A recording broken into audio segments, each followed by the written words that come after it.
The Badgers are going all in on this Kirk Penny spacing offense. Greg Gard gets another player in the portal. Let's talk about Austin Rapp and how he fits into this high octane Badgers offense that they're trying to build. Let's go.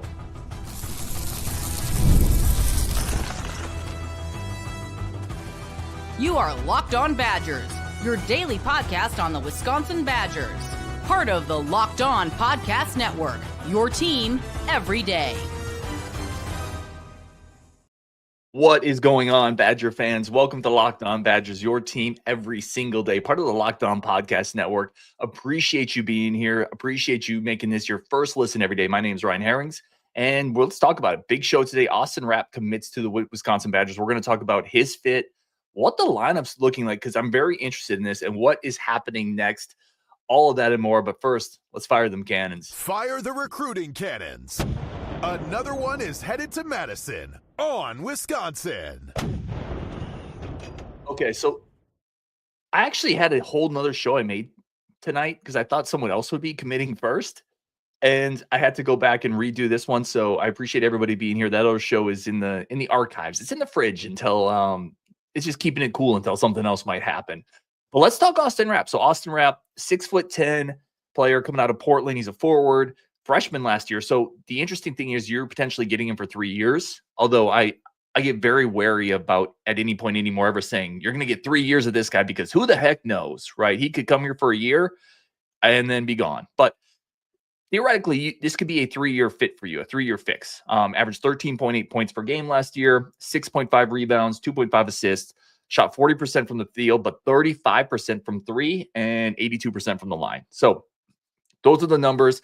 Watching film, what do I like about him? I've been digging into him on Synergy. Here's the good. Let's just start with the shooting. The shooting is the carrying skill set here. This is a legit shooter. Averaged 7+ 3-pointers a game last year, 35% with range, quickness on release, high release, right? This is not a shot that's going to be easily deterred by closeouts or even rangy forwards. He shoots it with range. He'll be a step or two behind the 3-point line and let it fly. A player that moves really, really well in space. So constant movement along the baseline against zones. You're going to see him pop out to either corner, shoot quickly. He is a ready to shoot guy. This is a mortar shot because that thing's always ready to go off. Coming around screens, he's a decent ball handler for his size. You can't go under. Several clips, teams going underneath him on screens, and Rapp will just stop, pull up, and shoot. In transition, running to the wings, running to the corners. Again, always ready to shoot the ball. This is a pure octane shooter. Looks for the shot, moves in spaces for the shot, plays well in space, is quick on the release, mechanically really sound. The footwork is there. The mechanics look really good. It's just a shooter. Averaged 7.6 three attempts per game last year. That's high usage from the 3-point line. So let's start there. You look at what this Kirk Penny offense is, what they're trying to do, which is essentially space the floor everywhere, have threats everywhere, and then get action kind of off of that, either on the weak side with a 2-man game where they're going to do a dribble handoff with 2 guys or a pick and roll with 2 guys. And then there's just no help side behind them because everyone has to be spaced out to guard shooters. This is a weapon that helps this offense, right? You're replacing 3-point shooting in Tanjay, Kamari, Steven Crowell. This is a guy who steps right in and helps replace a lot of that 3-point shooting. And does it, I think, a little more. As much as I love Steven Crowell and the fact that he shot 41% from 3, it wasn't on a lot of volume because it always felt like Steven Crowell didn't trust Steven Crowell enough to take shots, right? Didn't it always feel kind of like you had to nudge him a little bit? Like, no, you're a really good shooter. Take the shot. This guy's not going to have that issue. He's going to let it fly. And for the most part, with your good 3-point shooters, that's what you want. You want quick shots that stress out the defense, and a pretty good passer for his size. So let's move on to continue. Some of the good about the Austin Rapp commitment: a pretty good shooter or a pretty good movement guy for his size. He can get in the paint. He can move in transition. This is definitely not a stiff. This is definitely not a guy who is lumbering. He will, again, drive closeouts a little bit. He can handle the ball. A pretty good passer, which you're already adding into a really good passer in Austin Rhodey or Andrew Rhodey. Sorry, Rhodey that you just picked up. Coming back, there's another point guard that might be joining the rotation. That's going to be an interesting fit as well. Blackwell's a pretty good passer. So you're going to have a lot of weapons on this team that know how to move the ball, make smart decisions. And that makes it even harder for defenses to react, to close out. When you can just ping the ball around, everybody's making quick decisions, high IQ decisions, and you shoot the ball. He's going to fit right into that offense. A couple other things we really like. He is a guy who will block a couple shots. His per 40 minutes block shots would have led the team last year. So that he does give you a little bit more there because he does have some athletic ability. You see that in transition. You see it in weak side rim protection. I wonder how much that'll translate to the Big Ten. I'm going to get to that in a second. So while I do think from a statistical standpoint, it looks like he's coming in and give you some shot blocking, I'm not 100% sure that's going to translate athletically. Here's another good one here. Not a big sample size on this, but 80th percentile in pick and roll as a roll man, which I think speaks to his ability to make quick decisions. So a lot of the pick and roll that I saw him involved in as the roll man, as the guy setting that pick, he'll slip it. And then he's able to, on that slip pass, make really quick decisions. So a guy who can score in a couple different ways. And then I think the other big one is you potentially have him for 3 years. This is a piece that could get better and better. He was a freshman last year and put up 14 points and 6.5 rebounds. It's pretty darn good for a freshman. Now, it wasn't the highest level competition. Playing for Portland, that was a 12-20 team. Not a really, really good team playing out in the West Coast Conference, which has real schools, by the way. That's where Gonzaga's out there, Oregon State's out there, Washington State's out there. So there's real teams in that conference. But still, it's going to be a big step up to the Big Ten. I think you have to you have to feel pretty good, though, about a freshman in the D1 level putting up these kind of numbers in his first year, even at a lower level of conference. So that's the good. That's what I like. I think if you zoom out, they are leaning all in on this Octane offense. They are leaning all in. We want shooters everywhere. We're going to maybe give up a little bit of size. We're going to maybe give up a little bit of post play, maybe give up a little bit of defensive presence, but we're going to shoot the ball everywhere. We're going to have shooters everywhere. And that's what they're leaning into. And in that sense, this is a really good fit. I'd also like to point out he's from Australia. So again, that international connection with a guy like Kirk Penny, you got to think that probably played a pretty big role, not just in his recruitment, but maybe, the ability to keep a guy like this around. Let's get some comments here. Badger Pack Sports was watching Walking Tall, but that can wait. Let's go. If you're going to turn off Walking Tall to jump in here, that's amazing. Dominic says, let's go. Pedro still would love a paint-focused center, but this team is going to be able to shoot the lights out. That's what we're going to get into because I'm really interested with this roster construction. I definitely want to know what y'all think in the chat. I don't think you get a guy like this if he doesn't start. Rhodey's definitely starting. So there's your 4 and 5. There's your 3, 4, and 5, right? So that's a small front court potentially. I don't know if there's outside of Winter, and I think Winter's going to get bigger. That's kind of a small front court, and I'm really curious if they're still going after a backup 5. I know they want to. I would know they want a 5. Are they able to land a backup 5 that can give you a little more bulk, a little more size, give you a little more physicality down there, not just to defend, but on the glass?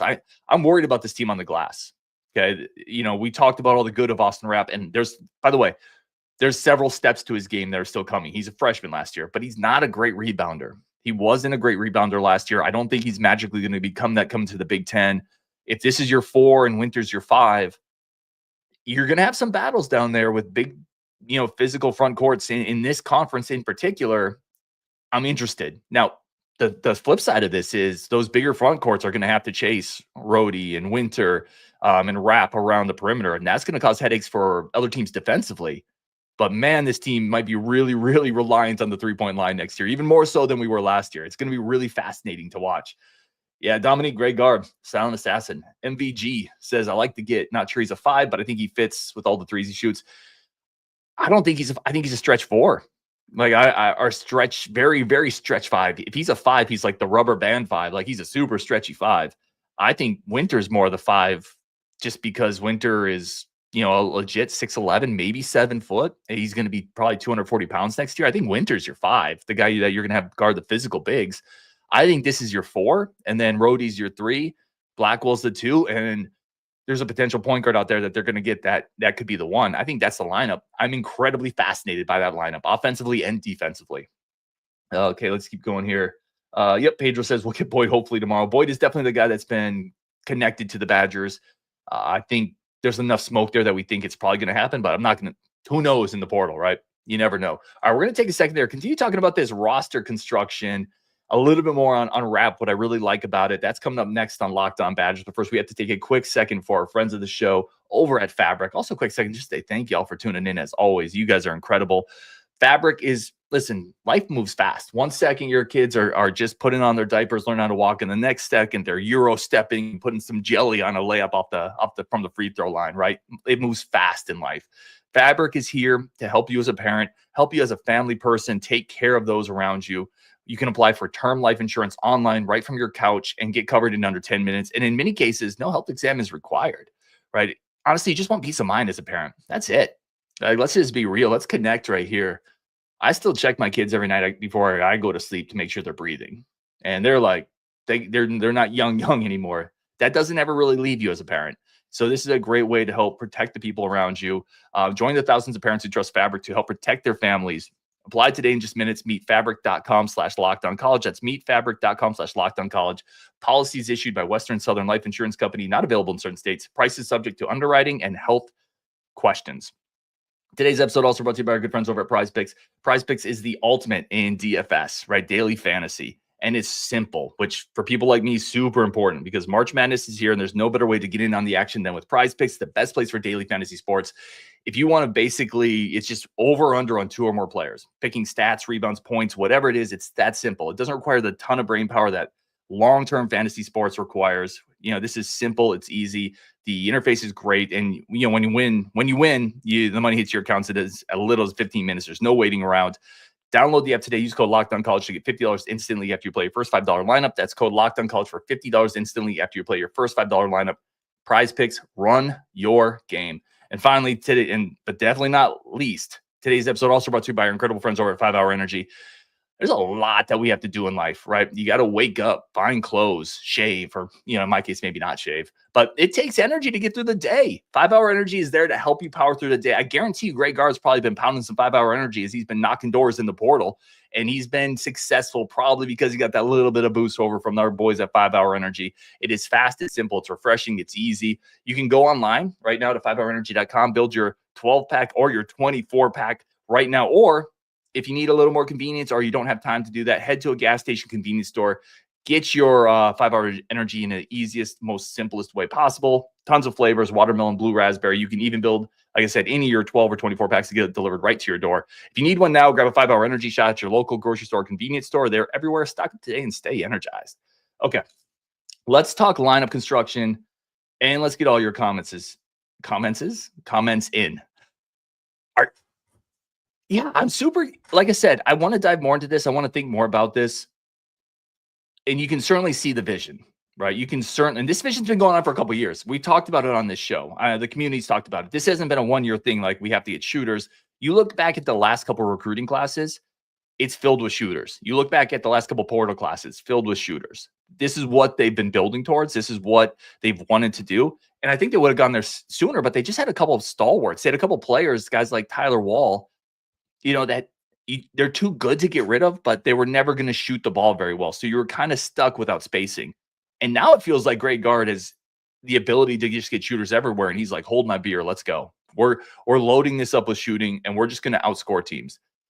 I think it can work.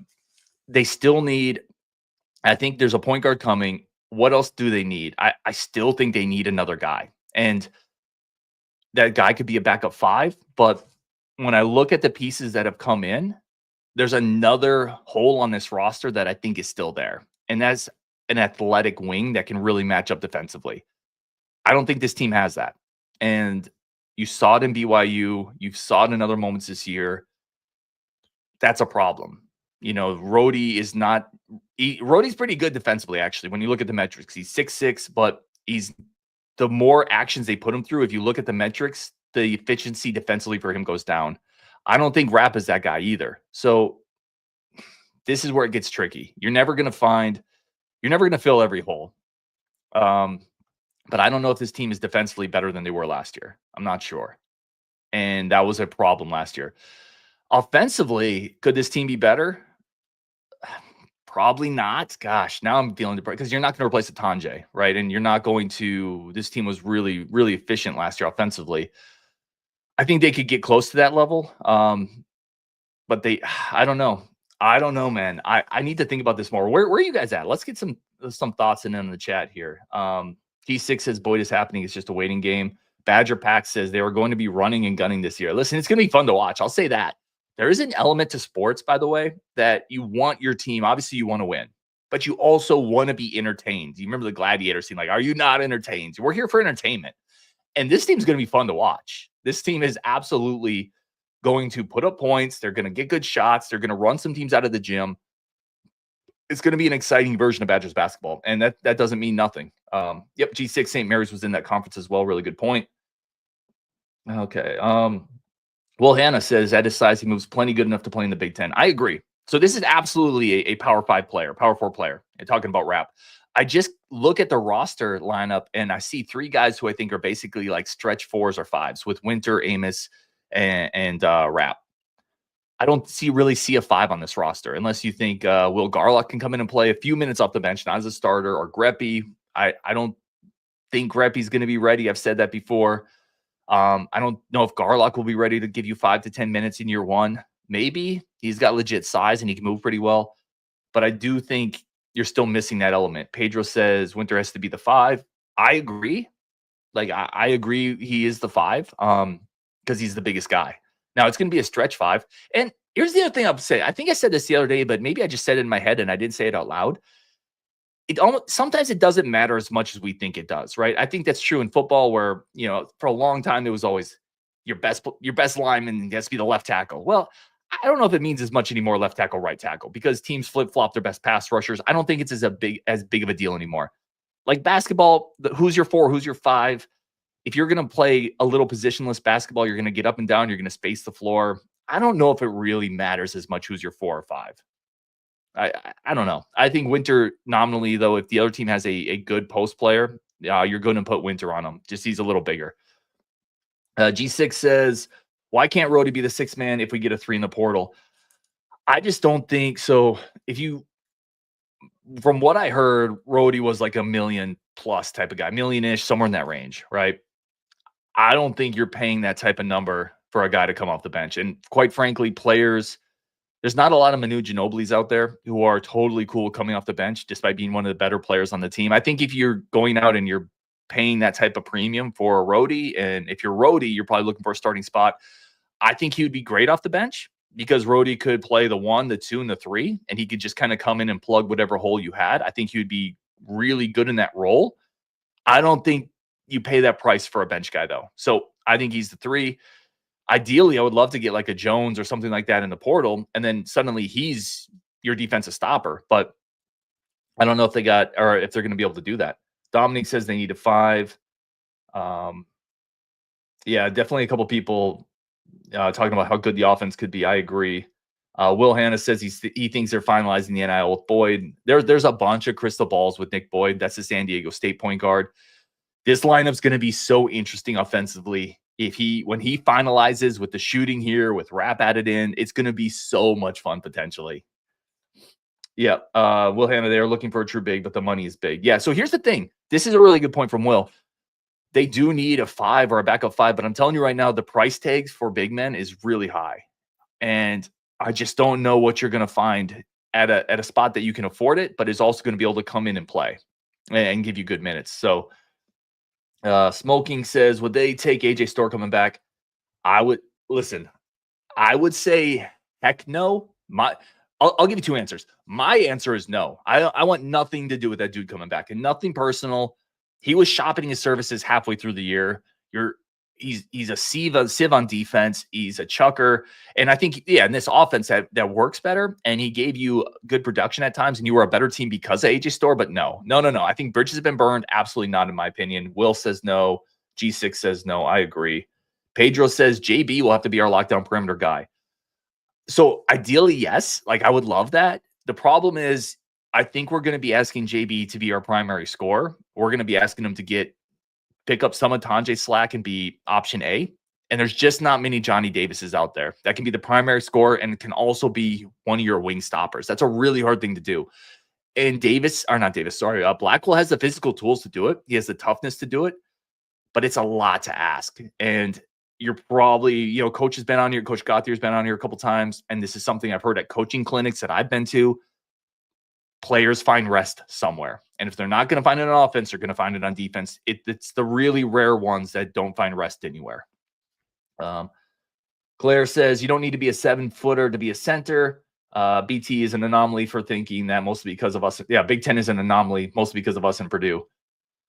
No, you're right. You're 100% right, Claire. You don't have to be 7 foot, 6'11" to be a center, but you do have to have a level of physicality. And I don't think Rapp is going to have that, at least in year one. He's 6'10", 230. If you look at the advanced analytics, he's in the 26th percentile in post offense. So not very good. I went and looked at some of those missed shots that he had from the post, and it's just a lack of touchdown low and not really physical. Now, Winter could be. I think Winter could be your 5, and I think you can survive there. But you just got to know you're going to, if this is the lineup you're going to employ, and that's fine, by the way. This lineup could be really, really good offensively. You're going to sacrifice something. And I think that sacrifice is going to come in post offense, post defense, and some on the glass, a little bit on the glass. So let's see. Let's see what else we got here. Brian says Amos is the 6th man. I think Amos could be a good 6th man for sure. He's got to take a step up. I'm curious to see, as you've noticed, we're in this new era of college basketball where players announce when they're coming back. We haven't seen that from Amos. I'm not saying anything one way or the other. I'm curious if he would look at the addition of an Austin Rapp who plays a game similar to his and say, where are my minutes going to come from? I'd be curious on Amos. I don't know what the future there holds for sure. And he may look at this and say, I would like to go start somewhere. You look at this lineup that Wisconsin has right now, Amos isn't starting. And if that's a big deal to him, because remember, he was a starter at NIU. He came to Wisconsin thinking he'd be a starter here, or at least a much bigger contributor. It didn't happen. And there's no guarantee it happens next year. So to me, it's very possible from a playing time standpoint, if he's looking for those minutes, he might end up somewhere else. And, he is a unique skill set athletically and the ability to shoot the ball. He's a guy that teams would call on, that would be interested in for sure. Okay, let's keep going here. Couple more comments. Yeah, several people saying on AJ. No, Hunter says absolutely not. Yeah, Mitch says no. Hunter, is JB going to the NBA? He put his name in to get feedback, but that feedback is going to determine his path. And I'm not sure he's going to get, you need to jump to the NBA type of feedback. And we'll see, though. We'll see. Okay. We're going to wrap it up there. Really do appreciate it because I just wanted to do this show. Steve Kneebone says, I'm not sure we will be good at getting to the rim. So this is a really interesting comment. I'm not sure either. So if you do get a point guard like Nick Boyd, that's a big deal. He and Blackwell can get to the rim. Rhodey can a little bit. This guy, Rapp is not a guy who's going to get to the rim a whole lot. I think though with Blackwell and Boyd, you'll be okay there. And then you're kind of counting on, actually, the more I think about this is a really good comment because I initially had one take, and then in my head as I went through it, I'm like, oh, you know what? I think we're actually going to be fine there because Winter is a guy who can absolutely take bigs off the bounce. I think we'll be okay. I think we'll be okay. All right, I'm going to wrap it there as I continue to get comments, man. I love comments because you guys are awesome, and it's always good to get these in. Will says Amos is going to get minutes at the 4 and 5. If he stays, he'll get 20+ minutes a game. Yeah, I can see that. Absolutely. He would be your primary backup at the 4 and the 5. It's just a matter of, does he want to be a backup at the 4 and the 5, or does he want to go somewhere where he can be more of the guy, where he wants to get 30 minutes playing the 4? And I listen, neither is the wrong answer, right? Like I would never hate on a guy for wanting to do that. And I would never hate on a guy for saying, yeah, I want to be here in Madison and I'll take those backup minutes and I'll make the most of that. Either answer is fine. This is the landscape we live in, and they're all business decisions from the coaching staff to the players. I know Amos is liked in the locker room. I've heard he likes it in Madison. So, but sometimes people got to make business decisions for sure. Badger Pack Sports, this is a great comment. Movement can help you get to the rim as well. Yeah, that's one thing this offense could be better at next year. With a Blackwell, if you have a Boyd who can get in the paint as a point guard, then kick it out, defense is going to scramble. Rhodey is a really good passer. There's a lot of good passers on this team. Now you can easily see a situation where it's a, drive by Boyd, a kick out, ball swing to Rhodey, and then he's going to put teams in the blender. Yeah, like the ball movement and passing skills on this team could absolutely open up lanes to drive. So that's a really, really good point. Badger Pack says he's going to miss McGee. I agree. Let's see. And Mitch, yeah, JB gets the rim a lot as well. No doubt there. All right, we're going to wrap it there. Bunch more coming up on these commits. Deep dives. We'll get Coach Gothier in here. We'll break them down offensively, defensively, how this team could be used. But yeah, this is a good one. Badgers get another commit. They got 2 in the portal. I think one more is coming, and I still think they need another one. So we're going to see there on Wisconsin. I appreciate y'all so much, and we will definitely talk later.